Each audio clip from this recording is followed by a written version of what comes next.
नमस्कार प्यारे बच्चों, मैं मनदीप देशवाल। बच्चों, हिंदी की पिछली वीडियो में हमने किया था पार्ट 6 जासूस जमील के शब्द अर्थ तथा प्रश्न उत्तर। आइए आगे बढ़ते हैं और करते हैं इसकी एक्सरसाइज। भाषा की बात क्या भाग है। जमील सबको तिरछी नजर से देखता है। जमील ने सबको तिरछी नजर से देखा। जमील सबको तिरछी नजर से देखेगा। यहाँ पहले वाक्य में क्रिया हो रही है। क्रिया यानी कोई काम हो रहा है, तो वह कब हो रहा है? वो हो रहा है वर्तमान काल में। दूसरे वाक्य में क्रिया हो चुकी है, तो वह काम जो है हो चुका है, तो उसे हम कहेंगे भूतकाल में। और तीसरे वाक्य में क्रिया होगी, यानी वह भविष्य काल में होगी। नीचे दिए गए उदाहरण के अनुसार क्रिया को बदलकर लिखें। तो बच्चों, जिस प्रकार यह हमने 3 वाक्य पढ़े, पहला जो है वो वर्तमान काल का, दूसरा भूतकाल का और तीसरा है भविष्य काल का। तो इसी प्रकार हमें इन शब्दों से पढ़ना, लिखना, खेलना, खाना, गाना, इन शब्दों से यहाँ 3-3 वाक्य बनाने हैं अलग अलग काल के, वर्तमान काल, भूतकाल तथा भविष्य काल। तो पहला है पढ़ना, ये हमें एग्जाम्पल दे रखा है। पढ़ने का वर्तमान काल क्या होगा? मोहन पुस्तक पढ़ता है। और उसका भूतकाल क्या होगा? मोहन ने पुस्तक पढ़ी। और भविष्य काल मोहन पुस्तक पढ़ेगा। तो आइए देखें अगली क्रिया। अगला है लिखना। लिखने का हो सकता है राकेश लिखता है। भूतकाल में होगा राकेश ने लिखा। और भविष्य में होगा राकेश लिखेगा। इसी प्रकार खेलने का, मैं क्रिकेट खेलता हूं। भूतकाल में होगा मैंने क्रिकेट खेला, मैं क्रिकेट खेलूंगा। नेक्स्ट है खाना। खाने को हम वर्तमान काल में इस प्रकार यूज करेंगे, बालक खाना खा रहा है। भूतकाल में बालक ने खाना खाया और भविष्य काल में बालक खाना खाएगा। अगला वर्ड है गाना।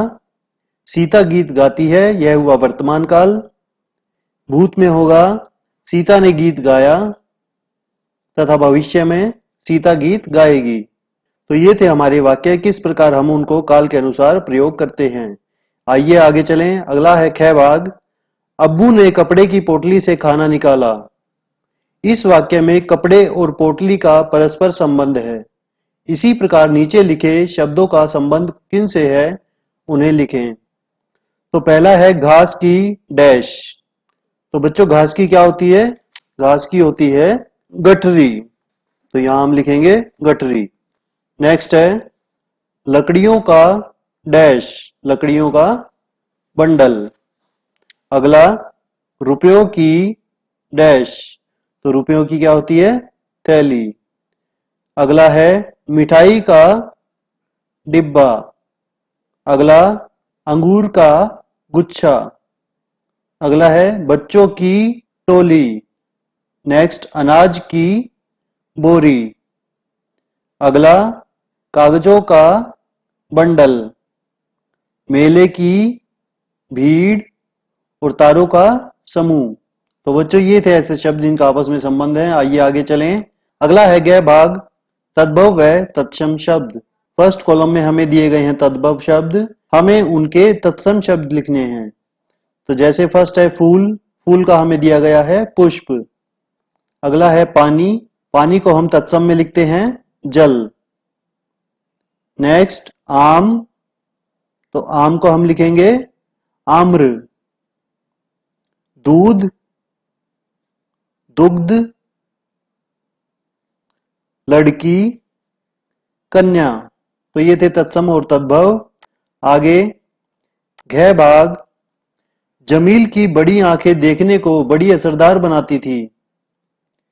इस वाक्य में असरदार शब्द असर जमा दार के योग से बना है। ऐसे ही दार जोड़कर कुछ और शब्द बनाएं। तो बच्चों, इस एक्सरसाइज में हमें क्या करना है, जितने भी ये शब्द दिए गए हैं हमें इन सब के साथ दार जोड़ना है। और देखते हैं ये दार जोड़ने के बाद क्या बनेंगे। फर्स्ट है कर्ज। तो कर्ज में हम अगर दार जोड़ते हैं तो वो बनेगा कर्जदार। इज्जत, इज्जतदार। वफा, वफादार। हवा, हवादार। दुकान, दुकानदार। कांटे, कांटेदार। खबर, खबरदार, घुमाव, घुमावदार। तो ये जो शब्द हैं ये हमारे बन गए दार शब्द जोड़कर। आइए आगे चलें, आगे की एक्सरसाइज देखें। अगला भाग है, नीचे कुछ शब्द दिए गए हैं जो उलट पुलट हो गए हैं, उन्हें सही रूप में लिखें, जैसे डोपसी। लेकिन बच्चों डोपसी कोई शब्द नहीं होता, इसको उलट पुलट कर लिखा गया है। आइए इसे सही रूप में लिखें।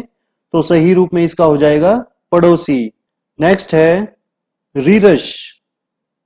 रीरश का क्या होगा सही शब्द? शरीर। मारकाना, कारनामा। Pulpy, people. यदाफा, फायदा। निगरानी, निरागनी, निगरानी। सीसूजा, जासूसी। विकता, कविता। नन्म, नमन। बंदाली, बलिदान। पचापचू, चुपचाप। तो जो भी हमें ये अशुद्ध शब्द दिए गए थे हमने उसको शुद्ध तरह से यहाँ लिखा है। आगे है च भाग। जमील नंदू को सीधे नहीं देखता था, वह शरीर को खास तरह से टेढ़ा करता और चेहरे को दाएं या बाएं तिरछा देखता। इस वाक्य में टेढ़ा शब्द का समानार्थी तिरछा व विपरीत सीधा है। तो लिखें। तो बच्चों ये हमें कुछ शब्द दिए गए हैं, उसके जो अगला कॉलम है वो हमें लिखना है यहाँ समानार्थी शब्द, और अगले में हमें लिखने हैं विपरीतार्थी शब्द। तो पहला है टेढ़ा। टेढ़ा का समानार्थी क्या हुआ? तिरछा। और उसका उल्टा क्या हुआ? विपरीत क्या हुआ? सीधा। इसी प्रकार है राजा। राजा का समानार्थी हुआ नृप और उसका विपरीतार्थी हुआ प्रजा। अगला है गरीब। दरिद्र हुआ समानार्थी और उसका विपरीत हुआ अमीर। आकाश। आकाश का समानार्थी आसमान और विपरीत हुआ पाताल। दिन, दिवस और विपरीत हुआ रात। अंधकार समानार्थी हुआ तम और उसका विपरीत हुआ प्रकाश। तो बच्चों यहां हमने लिखे इन शब्दों के समानार्थी शब्द तथा विपरीत शब्द। और इसी के साथ पाठ 6 जासूस जमील समाप्त हुआ। यह पाठ आपको कैसा लगा हमें कमेंट सेक्शन में जरूर बताएं। हमारी वीडियो को लाइक करें तथा चैनल को सब्सक्राइब करें। धन्यवाद।